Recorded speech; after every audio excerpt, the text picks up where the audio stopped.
says verse 8. No, 9. Then you shall call, and Yahweh will answer. So they were saying, we're doing all of these things that you told us to do, as they would claim, even though it was their priests who told them to do those things. So they would complain, we did everything you told us to do, and you didn't do anything. So that means that you either don't exist or you don't love us. But Yahweh is telling them, no, you actually did everything wrong. That's why you didn't see any results. But if you do everything right, like this and that, then you will see your light and your healing. So then you shall call, and Yahweh will answer. If we do things right, according to what Yahweh tells us in scriptures, seeking mercy, righteousness, helping those in need, then Yahweh will help us when we are in need. So when we call on him, he will answer. Then you shall call, and Yahweh will answer. You shall cry, and he will say, here I am. When you cry, obviously for, how can I put it, in repentance, for a reason, not just because what I was saying regarding society and many religions in which they believe that they must live in a state of sadness in order to please Yahweh. Here he's talking about how people would cry and cry and cry and not receive an answer, and then complain and not understand that it was because they were doing everything wrong. Even in some cases, the crying. But when you do everything according to his will, then those times in which you cry out to him, he will listen and bring comfort through his spirit. Then you shall cry, and he will say, here I am. Verse 9. So it says, then you shall call Yahweh, and Yahweh will answer.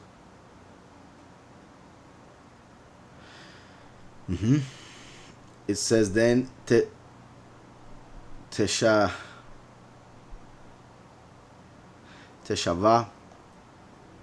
when it says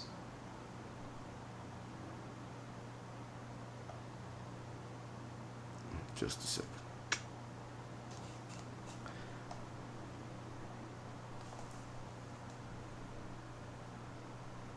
Yeah, this is very interesting because there is well, there are certain people that say that the name Yahushua is not Yahushua because Shua means crying out loud, crying and seeking help. But it is because of the way Hebrew works and how verbs are changed depending on how you're going to use it. So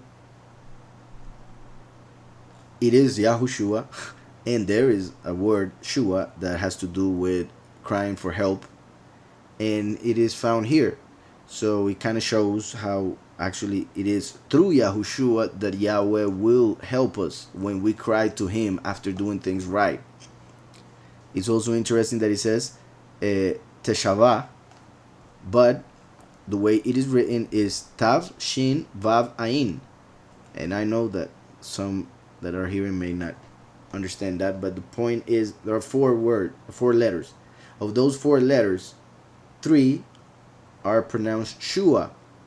In this case, Shava, but Shua in the name of Yahushua. So it also means salvation, as that is why they are crying to receive salvation. And the Tav at the beginning in the pictograph is a cross. So it's interesting that Shua on the cross, Yahushua on the cross, called on Yahweh, saying Eli Eli lama sabachthani and other things. So he cried to Yahweh on the cross, which we can see on this word, and also showing how through Mashiach on the cross, through his sacrifice, we would be answered by Yahweh, because Mashiach is the intercessor. So then it says, Vayomer hineni, and I will say, behold, here I am. And the word hineni means to be ready to act for whoever is calling. So Yahweh is pretty much saying, here I am to save you. Here I am to help you, to do what you need. So I'll continue. You shall cry and he will say, here I am. If you take away the yoke from your midst, for instance, the yoke of falsehood that you were holding and carrying and fulfilling pretty much a ministry for falsehood, like many people do, and they think they are going to receive a big reward, and they haven't stopped to think about what they are teaching, if they actually can defend it, if they actually know what they're talking about, if they actually have read the scriptures all like the whole thing many times, stuff like that, that is really needed. So it says, if you take away the yoke from your midst, the pointing of the finger and speaking wickedness, like those people who would fast and would feel so good about themselves that they would start pointing the finger. Look at that. Look at him. He never fasts. Look at him. He doesn't go to church. Look at him. This and that. Look at him. That hair, that tattoo, that clothing, that music, that and that. And speaking wickedness. Like Yahushua tells us, in scriptures, regarding the power that we have in our mouth, good and evil. If we use it for evil, we're going to reap the fruit of those words. And if you speak wickedness, you will experience darkness. And then you will wonder why you are feeling that way. And it is because of the words that you have spoken. So that's why, if you take away the yoke from your midst, the pointing of the finger and speaking wickedness, if you extend your soul to the hungry and satisfy the afflicted soul, then your light shall dawn in the darkness, and your darkness shall be as the noonday, which is what Yahweh promises for the next life. The moon will be given 7 times the light that it has. So the darkest that it will get in that time will be as in noon, while the sun will grow in light also 7 times. So we cannot imagine how everything is going to look in that time, because the more light, the more we will be able to see, even, and of course, because of the fact that we will have a new body, other eyes. So the more light and the better eyes will make us see a reality that is unimaginable for us at the moment. So, if you extend your soul to the hungry and satisfy the afflicted soul, then your light shall dawn in the darkness, and your darkness shall be as the noonday. That shows that we should live as if we are already in his kingdom. We should live as if every day is a Shabbat. So, and your darkness shall be as the noonday. So when we do things right, the worst times in our life, the worst afflictions that we may experience in our life will be mild. And it may feel like a lot, but also another way to put it, in comparison to what other people have to experience because of their wickedness, or because of their stiff-neckedness and other reasons, their rebellion, what you will experience won't compare to that, because of the things that you are doing right. Just because of the fact that you have wisdom that will help you to understand and not feel as bad as other people would feel in the same situation. So, your darkness shall be as the noonday, Yahweh will guide you continually. This is important. And that is why the 144,000 are the ones that actually come to this understanding and to the fulfillment of this. Because they are the only ones that follow the Lamb wherever he goes. Instead of getting stuck in a church with a false doctrine, they find that falsehood and keep going after the Lamb, behind the Lamb, being guided by Yahweh continually. And that doesn't mean not congregating, but it means you continue until you find the congregation, until you find the truth, which is available already and is written, but there are a lot of lies in the apostasy of the church. So Yahweh will guide you continually. That's why people shouldn't worry about not having a congregation yet, or not knowing a pastor or whatever. They should trust the Almighty and His Son, and they will guide that person to where that person must be. And if you trust, you will get there. But if you don't trust, you will get stuck for lack of faith, lack of trust, and plenty of fear. So Yahweh will guide you continually and satisfy your soul in drought. In the end time, the two witnesses will appear, and it says in Revelation 11 that they have the power to stop the rain from falling. So there will be drought for those who do not listen. That means that their doctrine is the water. When people reject, they will be in drought. So those who listen to the true doctrine, they will have the water of life even in the middle of the tribulation. So Yahweh will guide you continually and satisfy your soul in drought. Satisfy your soul.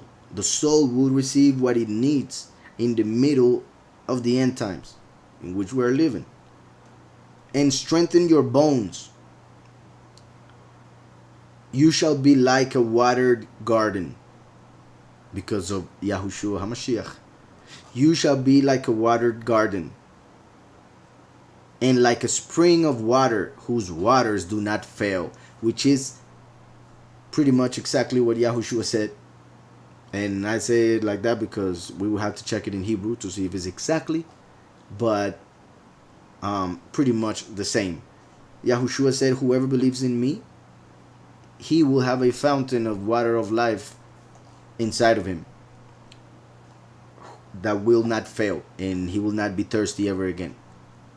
Part of it in John 4, which I already mentioned earlier. So those who believe in Mashiach will have the water of life, and not only that, they will give of that water to others who are thirsty because they are in drought. So you shall be like a watered garden and like a spring of water whose waters do not fail. Those from among you shall build the old waste places. Those from among you shall build the old waste places. You shall raise up the foundations of many generations. That will happen during the millennium. But many people, Christians and Jews, believe that already happened with Israel. You shall, I should say Israel. You shall raise up the foundations of many generations. And you shall be called the repairer of the breach. And you shall be called the repairer of the breach. When Yahushua came, he came to divide the falsehood from the truth that is in scriptures. So he brought division. And it could be said that because of that division, there was a breach. And that breach